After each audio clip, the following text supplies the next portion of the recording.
শ্রীলঙ্কাকে 2-1 ব্যবধানে ওয়ানডে সিরিজের হারানোর পরে ফের টাইম আউট বিতর্কে উস্কে দিলেন মুশফিকুর রহিম। শ্রীলঙ্কার প্লেয়ার অ্যাঞ্জেলো ম্যাথিউজ এবং তার টিমকে কটাক্ষ করে হেলমেট নিয়ে সেলিব্রেশন করছেন মুশফিকুর রহিম, যা নতুন করে বিতর্কের আগুনে ঘি ঢেলেছে। চট্টগ্রাম সিরিজের ম্যাচে বাংলাদেশ 236 রান তাড়া করতে নেমে 58 বল বাকি থাকতেই 4 উইকেটে জয় ছিনিয়ে নেন। সেই সঙ্গে তারা 2-1 সিরিজ পকেটে পুড়ে ফেলে।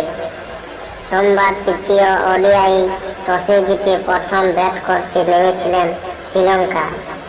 জনিত লিয়ান নাগের অপরাজিত 102 বলে 101 রান দুর্দান্ত ইনিংস সৌজন্য শ্রীলঙ্কা কোনো মতে 235 রান করেছিল। বাকিরা সেভাবে রান করতে পারেনি।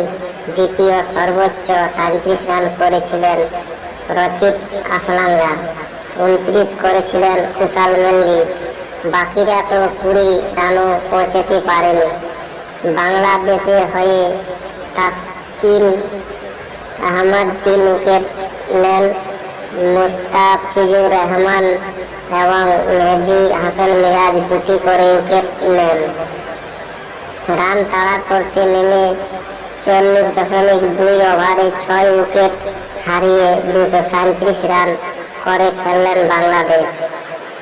সর্বোচ্চ 84 রান করেন তানজিদ হাসান।